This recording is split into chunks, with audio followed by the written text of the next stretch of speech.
Praise the lord. దేవుని నామానికి వందనాలండి. వించున్న మీ అందరికీ కూడా నా ప్రత్యేకమైన వందనాలు తెలియచేసుకుంటూ ఉన్నాను. దేవుడు ఈరోజు మనతో మాట్లాడుతున్నటువంటి చక్కని మాట సౌందర్య రహస్యం, మేకప్, బ్రేకప్. ఈ లోక సంబంధమైన సౌందర్యము, ఈ లోక సంబంధమైనటువంటి అందము మోసకరమే.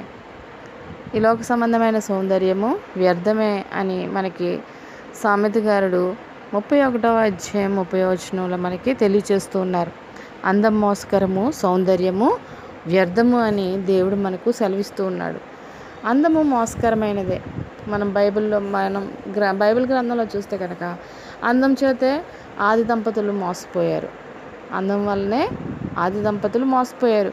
అక్కడ చూడడానికి ఎంతో రమ్యంగా ఉన్న ఆ ఫలాన్ని చూసి ఆది దంపతులు ఆజ్ఞ అతిక్రమం చేసి అందరికీ మరణం అనే శాపాన్ని సంక్రమింపచేశారు అని బైబిల్కు మనకి సెలవిస్తుంది. అలాగే తామారు అందం తననే మోసం చేసింది. అంటే మన అందం మనల్నే మోసం చేస్తుంది. నువ్వెంతో రూపవతి, నువ్వెంతో సౌందర్యంగా ఉన్నావని మనల్ని మనం మోసం చేస్తుంది. అంటే మన అందాన్ని బట్టి అతిశయించడం వల్ల, మన అందాన్ని బట్టి మనం గర్వించడం వల్ల దేవునికి దూరం అయిపోతూ ఉన్నాం. తామార్లా మన అందాన్ని చూసి గర్విస్తే, అంటే మన అందం చేత మోసపోబడితే కనుక ఈ లోకంలో నశించిపోవలసిందే.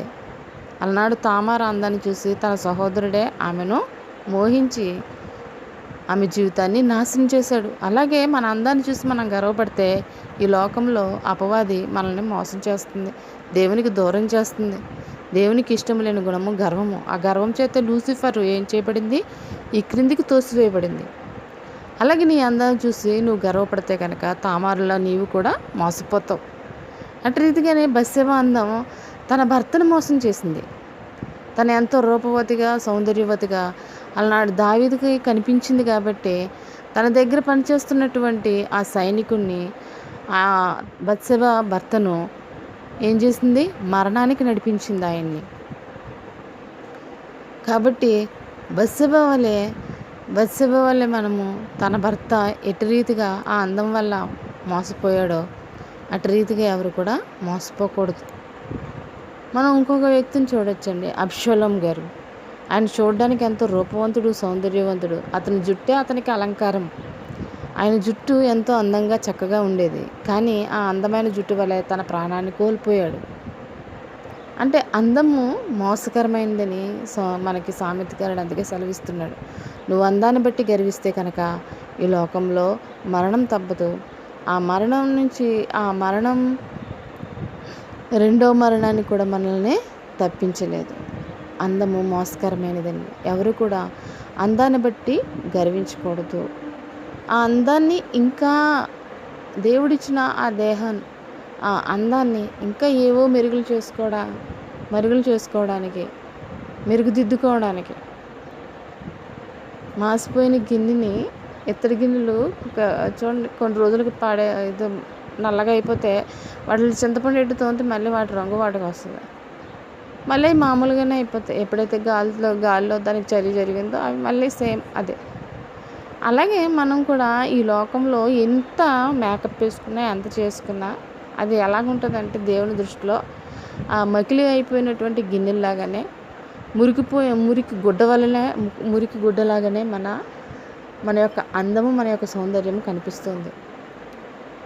మరి సౌందర్యంగా ఉండాలంటే ఏంటండి అని అంటే, ఈ లోక సంబంధమైనటువంటి మేకప్కి మనము బ్రేకప్ చేయాలి. అదే నీ సౌందర్య రహస్యం. ఈ లోక సంబంధమైన మేకప్కి బ్రేకప్ చెప్పాలి. అదే సౌందర్య రహస్యం. ఈ లోక సంబంధమైన మేకప్లు నేను వేసుకోవట్లేదండి, నేనేమో అంతగా అలంకరించుకోనండి అని మనం అనుకోవచ్చు. కానీ ఈ లోక సంబంధమైనటువంటి మేకప్ ఏంటంటే, దేవుని దృష్టిలో నువ్వు దేవుని కుమార్తెవే. అందరి దృష్టిలో దేవుని కుమార్తెవే. బాప్తిజం తీసుకున్నావు, మందిరానికి వెళ్తున్నావు, ప్రతిరోజు చర్చికి వెళ్ళిపోతున్నావు, నువ్వు దేవుని కుమార్తెవే. కానీ నీ హృదయం దేవునికి ఇష్టకరమైన, ఇంపుగకరమైన, దేవుని ఆకర్షించే విధంగా ఉందా? నువ్వు ఈ లిప్స్టిక్లు, ఈ స్నోలు, ఇవన్నీ హెయిర్ స్టైల్స్, ఫేషియల్స్, ఇవన్నీ దేనికోసం? ఎవరైనా నిన్ను చూడాలని, ఆహా ఎంత అందంగా ఉంది అని పొగడాలని ఆశ. అందుకే అందం, సౌందర్యం అవన్నీ కూడా వ్యర్థమని మనకి సామెతకారుడు సెలవిస్తూ ఉన్నాడు. అంటే ఒక వ్యక్తిని ఆకర్షించాలని ఎంత తాపత్రయపడుతున్నప్పుడు మరి దేవుడు నిన్ను ఆకర్షించాలి అంటే నీ ఆత్మ సౌందర్యంగా ఉందా? దేవునికి ఇష్టం లేనటువంటి, దేవుడికి హేయకరమైనటువంటి క్రియలన్నీ నీలో పెట్టుకొని నువ్వు బైబిల్ చంకన పెట్టుకొని దేవుని మందిరానికి వెళ్ళిపోతే నువ్వు దేవునికి సౌందర్యంగా కనిపించవు. నీ హృదయంలో ఉన్నటువంటి ఆ 7 క్రియలకు నువ్వు బ్రేకప్ చెప్పకపోతే నువ్వు దేవుని మనిషిగా ముసుగు వేసుకొని మందిరానికి వెళుతున్నావు, అంటే మేకప్ వేసుకుని వెళ్తున్నావు. ఆ మేకప్కి నువ్వు బ్రేకప్ చెప్తే కనుక నువ్వు సౌందర్యవంతుడిగా సౌందర్యవతిగా ఉంటావు. అదే సౌందర్య రహస్యం. మరి ఆ మేకప్కి నువ్వు బ్రేకప్ చెప్పాలంటే, దేవునికి దృష్టిలో నువ్వు సౌందర్యంగా ఉండాలంటే ఆ రహస్యం ఏంటంటే అనునిత్యము దేవుని యొక్క వాక్యాన్ని మెడిటేషన్ చేయాలి, ధ్యానించాలి, ప్రార్థన చేయాలి. అప్పుడు దేవుని యొక్క సౌందర్యం, దేవుడు నిన్ను ఆకర్షించడానికి నువ్వు సౌందర్యంగా మారుతావు. అలనాడు మోషే గారు కొండపైన ప్రార్థన చేసినప్పుడు 40 దినాలు దేవునితో సహవాసం చేసినప్పుడు ఆయన ముఖకాంతిని చూడలేక కింద ఉన్న ప్రతి ఒక్కరు కూడా వాళ్ళ యొక్క ముఖాలను మరుగు చేసుకున్నారు. మోషే, నీ ముఖాన్ని మరుగు చేసుకో, నీ ముఖం నుంచి వెలువడుతున్న కాంతిని మేము చూడలేకపోతున్నాము అని వాళ్ళు అరిచిన సంగతి మనకి బైబిల్ తెలియజేస్తూ ఉంది. అంటే నీ సౌందర్యం అంటే ఈ లోక సంబంధమైన సౌందర్యము 1 డే ఉండొచ్చు, 2 days ఉండొచ్చు, లేకపోతే 5 hours ఉండొచ్చు, 6 hours ఉండొచ్చు, 24 hours ఉండొచ్చు, లేకపోతే 5 నిమిషాల్లో మాయమైపోతుంది. కానీ దేవుడిచ్చిన సౌందర్యాన్ని బట్టి నీ ముఖము కాంతివంతంగా మారితే, అందుకని ఆయన యొక్క కాంతి చేత మన ముఖాలు, ఆయనతో సహవాసం చేసినప్పుడు మన ముఖాలు చికుముకి రాతి వలె ఉంటాయి. నువ్వు వజ్ర వైడూర్యాలను అలంకరించుకోక్కర్లేదు. లోక సంబంధమైన నగలతో నువ్వు అలంకరించుకొని అందరికీ సౌందర్యంగా కనిపించాలని చూడక్కర్లేదు. ఇవన్నీ కూడా దేవుని దృష్టిలో నథింగ్ అండి. నువ్వు ఒకటి అలంకరించుకోవాల్సింది దేవుని యొక్క వాక్యాన్ని నువ్వు అలంకరించుకోవాలి. నీ దేహమంతా వాక్యంతో నిండిపోవాలి. నీ దేహమంతా కూడా నువ్వు వాక్యాన్ని నింపుకోవాలి. అందుకని మనకి సామెతల గ్రంథంలో కూడా ఉంటుంది, నీ చేతి మణికట్టుకు నీ వాక్యాన్ని ధరించుకో, కంఠభూషణాలుగా ధరించుకోమని దేవుడు సెలవిస్తూ ఉన్నాడు. అంటే వీటి వల్ల మనము దేవుని దృష్టిలో సౌందర్యంగా ఉంటాము. దేవుడికి హేయకరమైనటువంటి ఆ క్రియలను, అబద్ధ సాక్ష్యాలు పలకడము, గర్వపు మాటలు మాట్లాడము, అహంకార దృష్టి, ఇవన్నీ కూడా దేవునికి హేయకరము. ఈ 7 వారాల నగల్లాగా ధరించుకున్నారని చెప్పి ఒక భక్తుడు సెలవిస్తూ ఉన్నాడు. ఒక సేవకులు అన్నారు, ఈ హేయకరమైన క్రియల్ని నీకు నగలు లేకపోయినా ఈ 7 క్రియల్ని కూడా నువ్వు ఎలా ధరించుకున్నావు అంటే 7 వారాల నగల్లాగా ధరించుకున్నావు అని సెలవిచ్చారు. అంటే 7 వారాల నగలకి మనం బ్రేకప్ చెప్తే, నేను క్రైస్తవ బిడ్డనని ముసుగు వేసుకుని మేకప్ వేసుకుని నువ్వు లోపల ఈ లోక సంబంధమైనటువంటి మోసకరమైనటువంటి సౌందర్యం అంటే బూతులు, గర్వపు మాటలు, వీటితో నువ్వు నీ హృదయాన్ని అలంకరించుకుంటే నువ్వు సౌందర్యంగా దేవునికి కనిపించవు. దేవుని దృష్టిలోనే సౌందర్యంగా ఉండాలి అని అంటే కనుక వీటన్నిటికీ నువ్వేం చెప్పాలి? బ్రేకప్ చెప్పాలి. నీ హృదయానికి బూతులనే అలంకారం ఉంది. నీ హృదయము అబద్ధాలను అలంకరించుకుని ఉంది. నీ హృదయము అంటే నీ ఆత్మ ఎలా ఉంది? దేవునికి ఇష్టం లేని ఆ గుణముల చేత అలంకరించబడి ఉంది. కాబట్టి వాటన్నింటికి మనం ఏం చెప్పాలి? బ్రేకప్ చెప్పాలి. ఆ బ్రేకప్ చెప్తే మనము సౌందర్యంగా ఉంటాం. అదే సౌందర్య రహస్యం.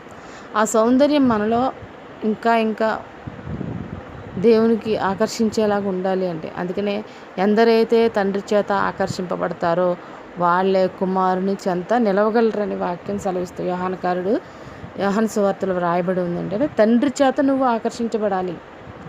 నీ సౌందర్యం చేత తండ్రి చేత ఆకర్షింపబడాలి. ఎలా ఆ సౌందర్యం మనలో అంటే నీలో ఉన్నటువంటి అక్షయమైన గుణాలను, అక్షయమైన అలంకరణను తీసివేసుకుని అక్షయమైన అలంకరణను నువ్వు ధరింప చేసుకోవాలి. అంటే క్రీస్తుని నీలో ధరింప చేసుకోవాలి. సాధువైనట్టు మృదువైనట్టు సుగుణాలను నువ్వు ధరించుకుంటే కనుక నీ పురుషుడు, నీ హృదయ అంతరంగము అక్షయమైన అలంకరణతో అలంకరింపబడితే నువ్వు సౌందర్యంగా దేవునికి కనిపిస్తావు. అందుకే మనము ఈ లోక సంబంధమైన అందం కానీ కావచ్చు, ఈ లోక సంబంధమైన సౌందర్యం కావచ్చు, అదంతా వ్యర్థమేనండి. అందుకనే పేతురుగారుడు అంటాడు కదా, మనము గడ్డి పువ్వు వంటి వారు, సర్వశరీరులు కూడా గడ్డి పువ్వు వంటి వారు, వారి అందమంతియు కూడా గడ్డి పువ్వు వంటిది. ఈ సర్వశరీరులు గడ్డిని పోలి ఉన్నారు ఈ అని పేతురు గారు సెలవిస్తూ ఉన్నారు. పేతురు పత్రిక 1వ అధ్యాయము, మొదటి పేతురు 1వ అధ్యాయం 24వ వచనం చూస్తే, సర్వశరీరులు గడ్డిని పోలి ఉన్నారు, వారి అందమంతియు గడ్డి పువ్వు వలె ఉన్నది. గడ్డి ఎండును, దాని పువ్వు రాలును, అయితే ప్రభు వాక్యము ఎల్లప్పుడూ నిలుచును. మీకు ప్రకటించబడిన సువార్త ఈ వాక్యమే. ప్రభు వాక్యమే ఎల్లప్పుడూ నిలుస్తుంది. మన దేహము ఎల్లప్పుడూ నిలిచేది కాదు. మన దేహము ఎటువంటి దేంతో పోల్చబడిందంటే గడ్డిని పోల్చబడింది. ఆ గడ్డి ఎలాగవుతుంది? ఎండిపోతుంది రోజు రోజుకి. మన దేవుడు మనకిచ్చిన ఆయుష్ 70-80, ఆ 80-70 సంవత్సరాలు కూడా ఇప్పుడు బెత్తుడంత అయిపోయినాయి. ఆ బెత్తుడంత జీవితం కూడా రోజు రోజుకి ఎలా అయిపోతుందంటే గడ్డి ఎండిపోయినట్టుగా ఎండిపోతూ ఉంది. ఆ ఎండిపోయిన గడ్డి అంటే అందమైన దేహము ఏమవుతుంది? కొన్ని రోజులకి గడ్డి పువ్వు ఎలాగైతే రాలిపోతుందో అలాగా రాలిపోతుందని పేతురుగారుడు సెలవిస్తూ ఉన్నారు. కానీ ప్రభు వాక్యము ఎల్లప్పుడూ నిలుస్తుంది.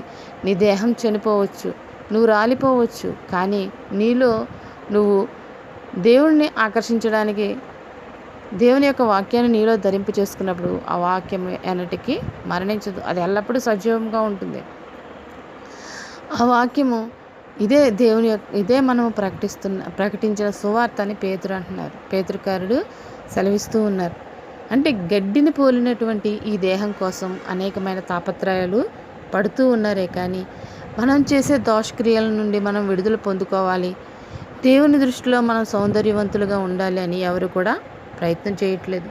అందుకని కీర్తనకారుడు 39వ అధ్యాయం 11వ వచనంలో అంటున్నారు కదా, దోషములను బట్టి నీవు మనుషులను గద్దింపులతో శిక్షించినప్పుడు చిమ్మట కొట్టిన వస్త్రం వలె నీవు వారి అందము చెడగొట్టెదవు. నరులందరూ కూడా వట్టి ఊపిరి వంటి వారు. మనం అందరం కూడా ఎలా ఉన్నామంటే వట్టి ఊపిరిగా ఉన్నాం. మన దోషములను బట్టి మనం ఎలా ఉన్నాం? మన మనుషులని దేవుడు గద్దిస్తున్నప్పుడు, కరోనా లేకపోతే హార్ట్ ప్రాబ్లమ్స్, ఇవన్నీ కూడా దేవుడు మనల్ని గద్దించడానికి, దేవుడు మనల్ని గద్దిస్తూ ఉన్నాడు. చెప్పాడు దేవుడు, బాబు నా వైపు తిరగండి, నన్ను నమ్మండి, ఈ వాక్యాన్ని విశ్వసించండి, ఈ వాక్యం ద్వారా మీరు నడవండి అని చెప్తున్నాడు. ఇది దేవుని యొక్క వాక్యము. ఈ దేవుని యొక్క వాక్యం మన సరైన సన్మార్గంలో నడిపిస్తుంది. ఈ లోకంలో కూడా నిన్ను ఉన్నతమైన స్థానాల్లో నీ యొక్క ప్రవర్తన బట్టి, నీ యొక్క మాటను బట్టి అందరూ నిన్ను గౌరవిస్తారు. దేనివల్ల అంటే దేవుని చెప్పిన ప్రతి ఒక్క మాటను బట్టి నువ్వు నడిచినప్పుడు, దేవుని మాటలను నువ్వు పక్కన పెట్టి నీ దోషాలు నువ్వు చేసుకుంటూ పోతే కనుక దేవుడు మనల్ని శిక్షిస్తాడు. ఆ శిక్షించినప్పుడు ఎలా ఉంటున్నాం మనం? చిమ్మట కొట్టిన వస్త్రం వలె నీవు వారి అందమును చెడగొట్టెదవు. నీ దేహం అంతా కూడా చిమ్మట కొట్టినట్లు. చూడండి, ఇప్పుడు షుగర్ అంటున్నారు, బీపీ అంటున్నారు, ఇవన్నీ లోపల తినేస్తూ ఉంటున్నాయి. ఇవన్నీ కూడా ఏం చేస్తున్నాయి? లోపల మనిషిని తినేస్తున్నాయి. అదొక తుప్పు లాంటిదే. షుగర్ అంటే చెద లాంటిదే. ఈ షుగర్ వచ్చిందంటే ఏ అవయవం ఎప్పుడు ఎలా మారిపోతుందో తెలీదు. పైకి చాలా నిగనిగలాడుతూ కనబడతారు, కానీ వాళ్ళ దేహం అంతా కూడా చిమ్మట కొట్టిన శరీరంలాగా మారిపోతుంది. అందుకని దేవుని యొక్క శిక్ష గద్దింపుల చేత మన అందం అంటే మన దేహము ఎలా ఉంటుందంటే చిమ్మట కొట్టిన వస్త్రం వలె కనిపిస్తూ ఉంది. అందుకనే నరులు ఎలా ఉన్నారు? వట్టి ఊపిరి వంటి వారుగా ఉన్నారు.